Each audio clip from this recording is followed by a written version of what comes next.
King Charles spent a short time in the hospital today. Early in the morning, Princess Anne shared some news that shocked everyone at the palace. This wasn't just any regular update. It was the kind of news that makes time stand still. Behind the closed palace doors, royal workers went silent, their faces turning pale as Anne's calm voice told them what many had worried about but didn't want to believe. Her words felt heavy with centuries of history.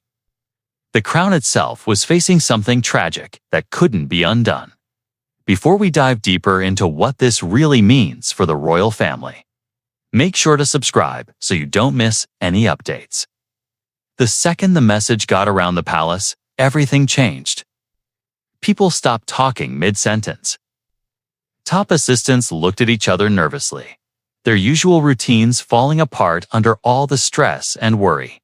Guards stood up straighter, like they were getting ready for some invisible storm. In those tense minutes, Buckingham Palace didn't feel like a strong fortress anymore. It felt like a quiet room holding its breath. The whispers moved from hallway to hallway, reaching every corner where royal staff walked around feeling uneasy and careful. Nobody dared to talk loudly, like raising their voices would make the scary truth come true faster. Anne's reputation for always being honest made this moment even more intense. She wasn't known for making things bigger than they were, getting too emotional, or creating unnecessary drama. When she talked, the family paid attention. And on this night, her words were so clear they cut through all the palace secrets. It wasn't just how she said it, it was when she chose to speak. She decided to talk before anyone else could control the story, making sure the truth came from inside the family rather than getting twisted by people on the outside. Her announcement wasn't made public yet, but inside those walls, it landed like a royal order, impossible to deny, impossible to take back, and incredibly heavy. Top assistants and family members were called urgently, their phones buzzing as they rushed through side doors to stay away from watching eyes. The whole atmosphere felt like the early hours of a national emergency. Except this time, the danger wasn't from the outside. It was deeply personal, stuck right in the heart of the monarchy itself. In quiet conversations, questions became more frantic. How bad was it? How soon would everyone find out? What did it mean for who would be next in line? But nobody had answers, only Anne. And she wasn't ready to tell everything just yet. The immediate worry wasn't just about the king's health. It was about whether the crown would stay stable. For hundreds of years, the monarchy had been defined by things continuing smoothly, by the peaceful passing of power and image, even during times of personal sadness. But Anne's tone suggested something different. This wasn't a carefully managed change of power. This was a coming break that could shake the whole institution like an earthquake. Behind all the formal stuff, everyone realized something. If this news got out in an uncontrolled way, the monarchy could be thrown into chaos before it could get ready. Outside the palace gates, rumors had already started spreading. Journalists could sense something was happening.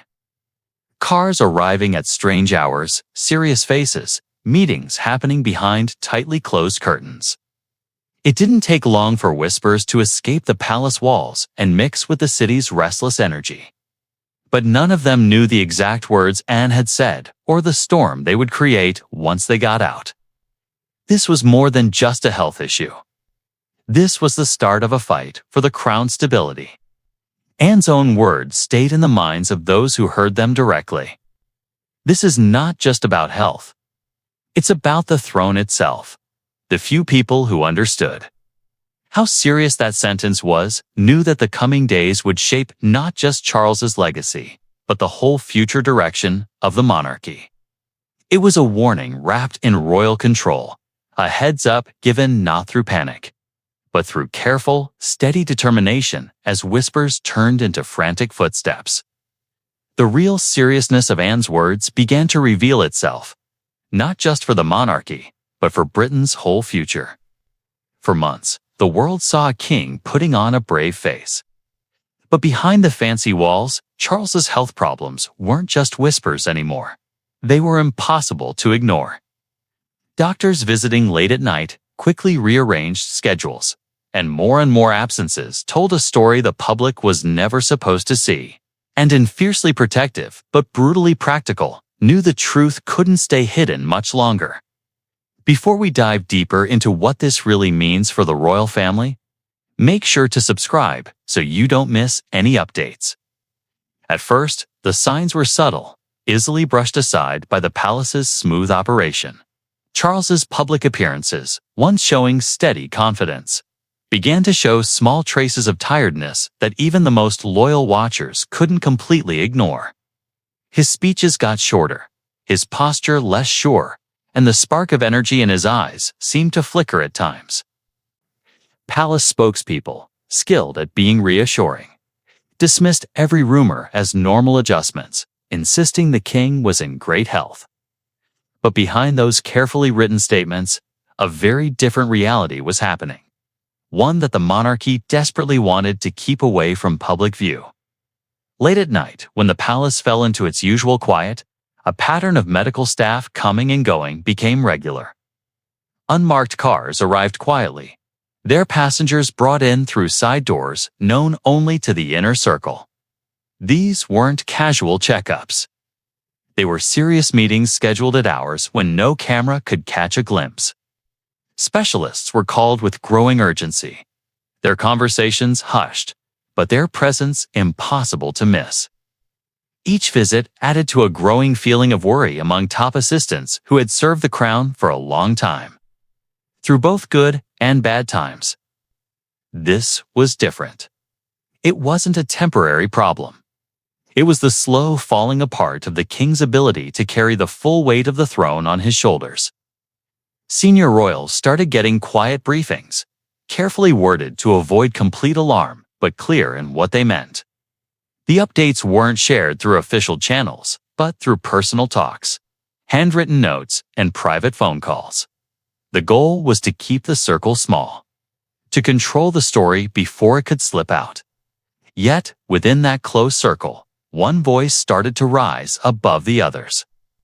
Anne's, as the sibling who had always understood Charles not just as a king, but as a brother. She sensed how serious his situation was before anyone dared to say it out loud. Her sharp instincts and emotional clarity made her essential, and soon she found herself not just informed, but actually leading behind the scenes. For Anne, this was a heartbreaking split. She loved her brother, respected his lifelong dedication, and had stood beside him through public storms and private heartbreaks. But now, as she watched his strength fade, she faced a tormenting question. Should she protect him from the world's harsh judgment, or protect the crown from an unavoidable collapse if the truth came out too late? The emotional struggle cut deep. It wasn't just about loyalty, it was about legacy. She understood that the monarchy's survival depended on both honesty and timing. Two things rarely lined up within royal walls. Each day that passed made the tension worse between keeping things stable and revealing the truth. Advisors urged patience, fearing an early announcement would create a media frenzy and shake public confidence. Yet, Anne saw that staying silent was becoming dangerous. Every private meeting, every last-minute cancellation, every carefully worded palace statement added pressure to a balloon ready to pop. She knew that the longer they tried to contain the truth, the more explosive the reveal would be. But while Charles's health got worse in silence, Anne prepared for a reveal that would shatter that silence forever. The family was called together under the excuse of a routine meeting. But as they walked into the blue drawing room, their expressions changed. Anne stood at the head of the table, notes in hand, her face serious. What she revealed next was not asking for sympathy. It was a statement that would change the royal line's direction forever. Before we dive deeper into what this really means for the royal family, make sure to subscribe so you don't miss any updates. The atmosphere was thick with tension, though nobody openly said it. William arrived first, his posture composed, but his eyes searching for hints. Camilla followed, her steps careful, her lips pressed tightly together. Edward took his seat quietly, looking between them as if trying to figure out what was about to happen. A few top advisors were already waiting, their folders closed, their faces showing the nervous awareness that something huge was about to be set in motion. This wasn't a routine family talk. This was the kind of gathering that marked a turning point in royal history. Anne started speaking with a calm, steady tone that immediately made the room go quiet. She didn't raise her voice. She didn't make the moment dramatic, but every word she said carried a cold, measured weight that demanded attention. She laid out the facts with precision, building toward one devastating conclusion. The crown, she explained, could no longer rest completely on Charles's shoulders. His health struggles, kept inside palace walls for so long, had reached a point where the weight of being king was becoming too much to handle. It wasn't just a temporary problem. It was a huge shift in reality that needed action. The reaction was immediate and deeply personal. William's eyes lowered briefly, his usually steady behavior momentarily shaken by how serious his aunt's words were. His concern was obvious, not as an heir hungry for power, but as a son, realizing that his father's time as king might be ending sooner than anyone expected. Camilla, on the other hand, stiffened in her chair. Beneath her carefully controlled expression, a flash of fear crossed her face. Her position, her future. Everything she had fought to secure now hung in the balance in a way she couldn't control or fully predict. Advisors exchanged uneasy looks as Anne's words forced them into unfamiliar constitutional territory. Questions tumbled into their minds. What would happen if the king could no longer do his duties? How would the change be presented without shaking public confidence? Every example from the past felt not good enough for the reality they now faced. This wasn't a carefully planned stepping down or a ceremonial succession. It was a crisis happening behind the palace's most guarded doors, and expected their doubts and addressed them head-on. She stressed that her intention wasn't betrayal. This wasn't trying to undermine her brother, but to protect the very institution he had spent his life protecting. She framed it as a duty, an act of responsibility born from love for both Charles and the crown. Her voice carried both strength and quiet sadness, the double weight of personal loyalty and national obligation. In that moment, she became not just the Princess Royal, but the steady anchor holding the monarchy steady as the storm grew stronger. William sat silently, processing what it all meant. Camilla's guarded expression hid the chaos beneath. Edward listened carefully, aware that this moment would shape the future, not just of the crown, but of their family itself. Advisors started writing notes, their minds already racing through constitutional scenarios. The realization settled heavily on everyone there. Anne's statement wasn't the end of a conversation. It was the start of a new chapter that nobody could delay. As the room dealt with Anne's words, the monarchy's next move became a race against time and how things looked. Camilla left the meeting, pale and shaken. Behind the mask of composure, panic was brewing. Her entire status, her place beside the king, depended on a throne that might no longer have a king able to sit on it. She had fought too long to lose everything to a sudden twist of fate, and Anne's words felt like the first domino falling.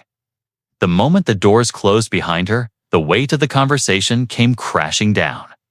For years, she had carefully built her position within the royal structure, overcoming public doubt and quiet opposition from within the family. She had endured whispers, endured cold looks, and slowly carved out a space for herself as queen consort. But all of that now felt fragile, as if one unexpected gust could sweep it away. Her hands shook as she grabbed the edge of the table in her private rooms, her mind racing through the consequences of what Anne had revealed. The image of a steady future beside Charles, symbolic, secure, and public, was slipping through her fingers. Her fears weren't just emotional. They were strategic. She understood better than most that titles and roles within the royal institution aren't just ceremonial. They're power, influence, and legacy. If Charles had to step back because of his health, everything connected to her role would be questioned. Would she still be queen in people's eyes? Would she be quietly pushed to the background, replaced by a younger, more popular person? And perhaps most scary of all, would history remember her as a temporary presence? A transition figure who faded when the real power shifted. Her response was immediate and instinctive. In the quiet of her rooms, she reached for the phone. Trusted allies, people she had built relationships with over the years, got discreet calls, wrapped in polite conversation, but heavy with hidden meaning. She needed information. She needed reassurances. And above all, she needed to understand how far Anne planned to push this new reality. Her tone stayed measured, but underneath it was the clear edge of someone preparing to protect what they had fought hard to gain. Bitterness started to grow, sharp and undeniable. In Camilla's eyes, Anne had spoken too soon. She saw the princess's statement not as a necessary act of responsibility, but as a tourly move that threatened to shake everything up. In her private thoughts, Anne's honesty felt like betrayal. The palace could have handled the situation quietly, gradually shaping public perception. But now, with Anne's words setting things in motion, Camilla felt trapped. Her anger wasn't loud. It was cold, strategic, and dangerous. Yet, even in her panic, she understood the image. Advisors she trusted warned her firmly. Any mistake could be disastrous. The country was sensitive, the public eye unforgiving. And any hint of grabbing for power during a health crisis could destroy her reputation permanently. She was told to stay calm, to show support and unity, even as her mind plotted otherwise. She listened, but her thoughts were already moving several steps ahead. Camilla started quietly creating a plan to influence the story before it spiraled beyond her control. She thought about how to shape future statements, what alliances to strengthen, and where subtle pressure could be used to slow any potential change. She was no stranger to palace politics, and she understood that in moments of crisis, how things look becomes reality. Her fear was real, but beneath it, the instinct to survive was even sharper.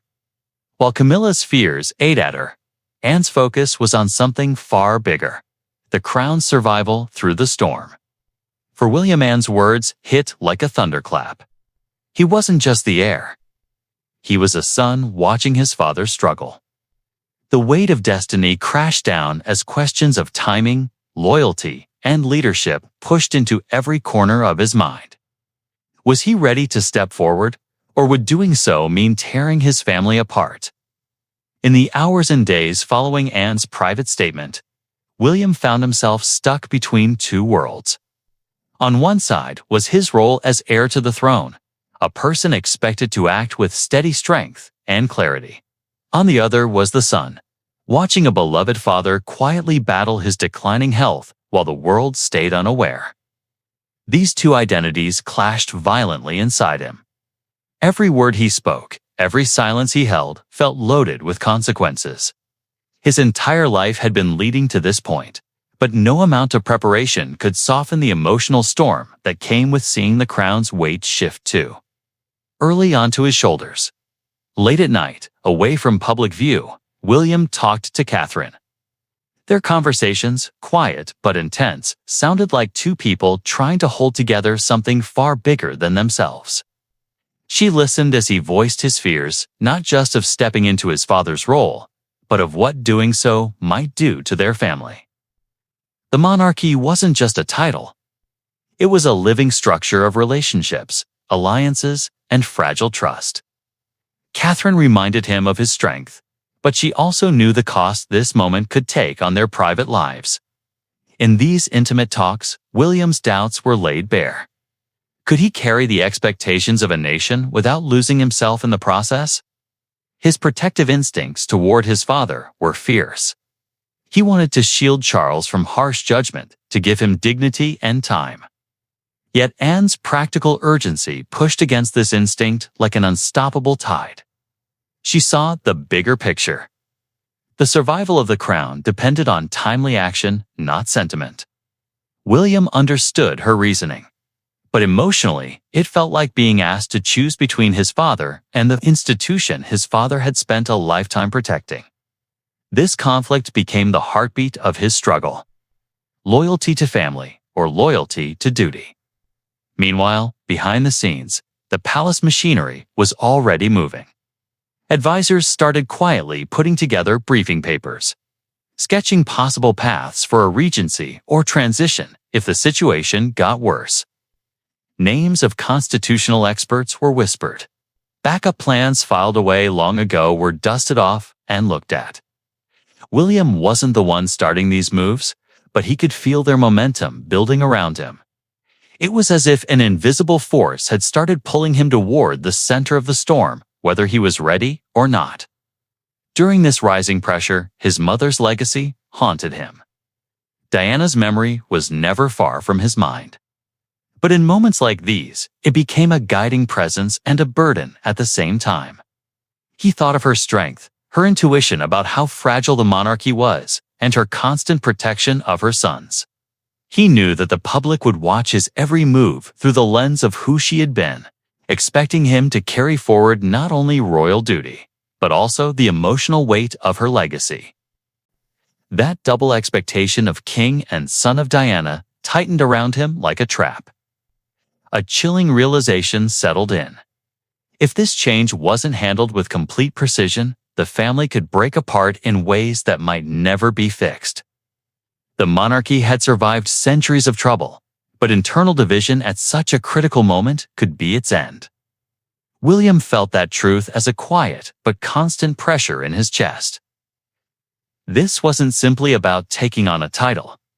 It was about holding together the delicate threads of a family and an institution at the same time. As William wrestled with the impossible, the palace machinery started to creak into motion, setting the stage for a moment the world wasn't ready to hear. The palace had hoped to control the message, but within 48 hours, a mysterious leak hit the tabloids. Headlines screamed of tragic news and royal crisis, sending shockwaves through the nation. Suddenly, Anne's private confirmation was public gossip, and the monarchy faced one of its most dangerous communication battles in modern history. What had started as a carefully contained internal discussion was now a wildfire. Key details from Anne's private statement words, meant only for the ears of top royals and trusted advisors, showed up almost word for word in the morning papers. The tone was sensational, almost happy, as if the press understood how huge what they were about to unleash was. A crisis at the heart of the crown. One headline read, "The King's Struggle Exposed," shouted another. The carefully built wall of palace secrecy had cracked. And through that gap, a flood of speculation poured into the public space. For a monarchy built on the power of how things look, this was a nightmare situation. The media frenzy that followed was relentless. Every outlet from traditional newspapers to modern digital tabloids jumped on the story, each making its most dramatic parts bigger. Television experts debated constitutional implications with growing intensity. Commentators guessed about stepping down, regency, and hidden breaks within the royal family. Anonymous sources close to the palace fed contradictory stories, each adding fuel to the growing fire. The palace press office scrambled to put out calming statements, but their words were drowned out by the noise of a nation hungry for answers. Public opinion split almost overnight. Many expressed deep sympathy for Charles, moved by the idea of a king quietly struggling while keeping up his duties. Others, however, panicked, questioning the monarchy's stability at a time when national unity felt fragile. Critics who saw an opportunity used the news to question the institution's relevance in modern times. For every supportive voice, there was a skeptical one ready to pick apart and challenge. This divide in public perception created an unpredictable environment. one where a single mistake could have huge consequences for the entire royal family. Inside the palace, suspicions spread like wildfire.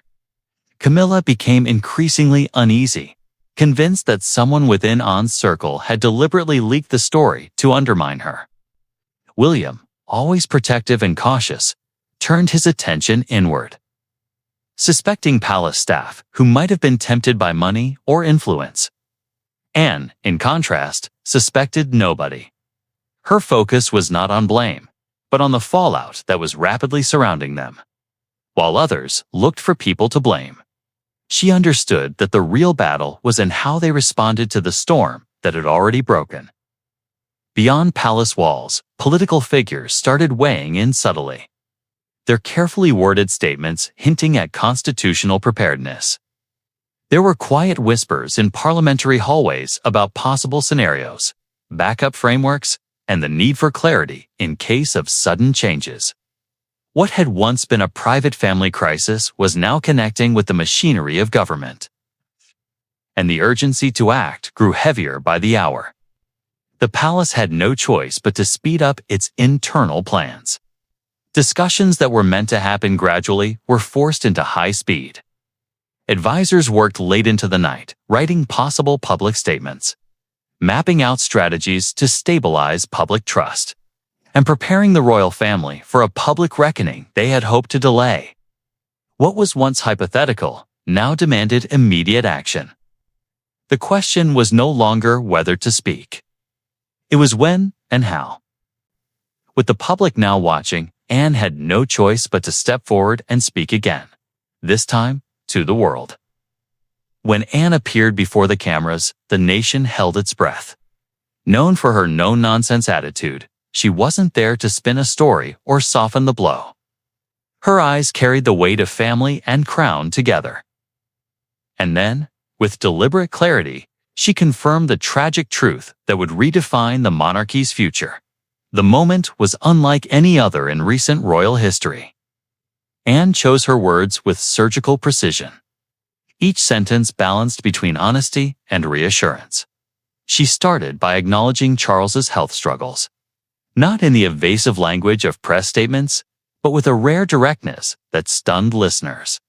She spoke as a sister first, describing the quiet courage with which the king had faced his challenges away from public view.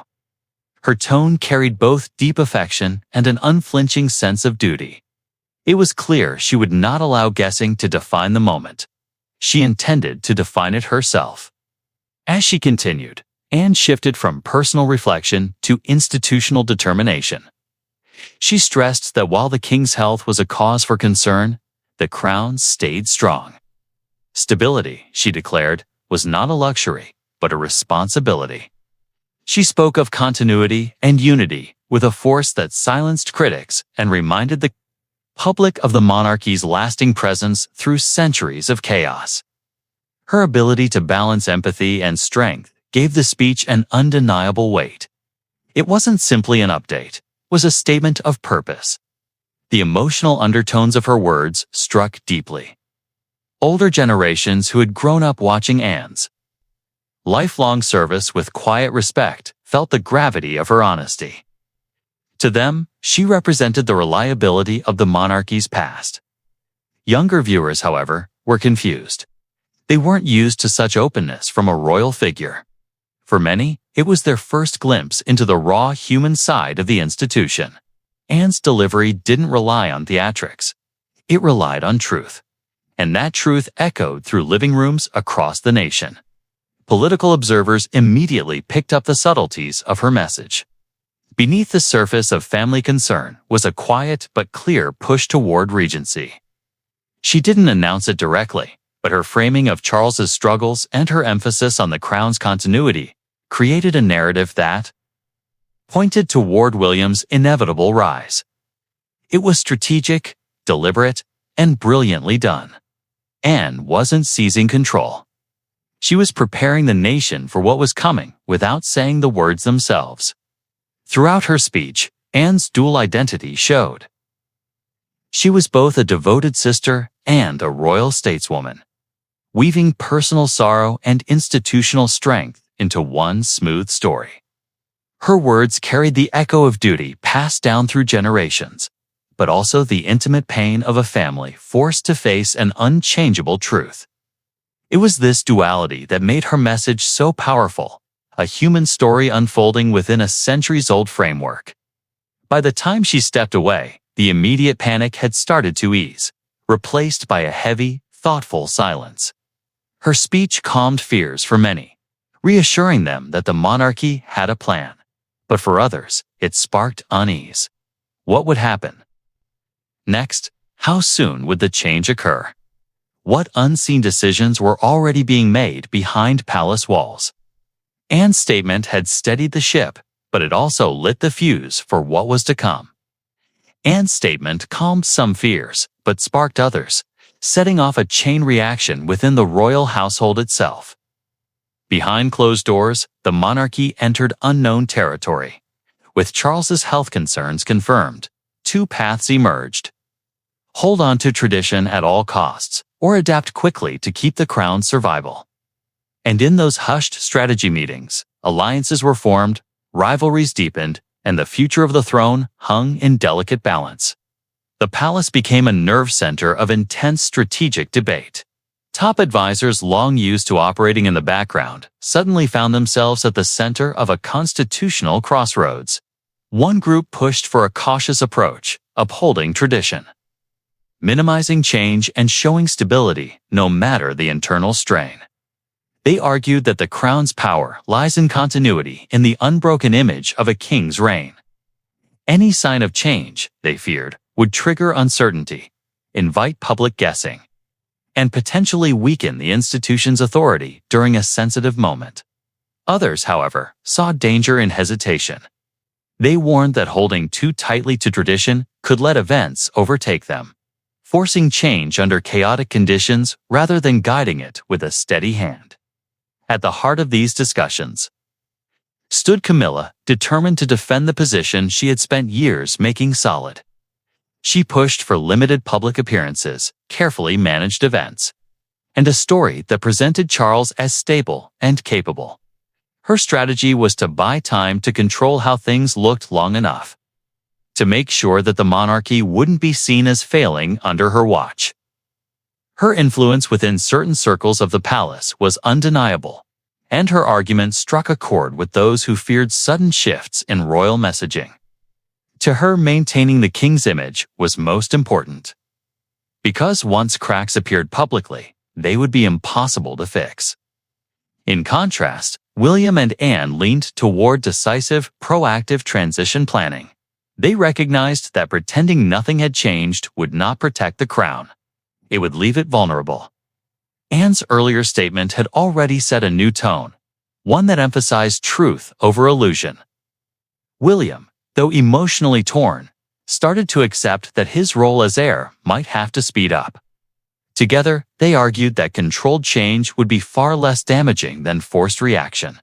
Their vision involved carefully preparing the public for a shift in leadership, positioning the monarchy to move gracefully into its next chapter rather than being dragged there by circumstances. This clash between approaches created a growing tension that ran deeper than just strategy. It was philosophical. On one side stood those who viewed the monarchy as an unchangeable pillar resistant to the winds of change. On the other stood those who believed its strength was in its ability to evolve without breaking. Every meeting, every whispered conversation in hallways carried this underlying divide. It wasn't just logistics. It was about identity. Was the monarchy to stay frozen in its old rhythms, or would it accept the inevitability of change and lead it from within? During these debates, the question of timing loomed like a storm cloud. When should the public be told more? When should decisions be made official? Should they wait, risking a sudden health crisis, forcing their hand, or act while they still had control? Timing became the most explosive issue, capable of breaking not just strategies, but relationships.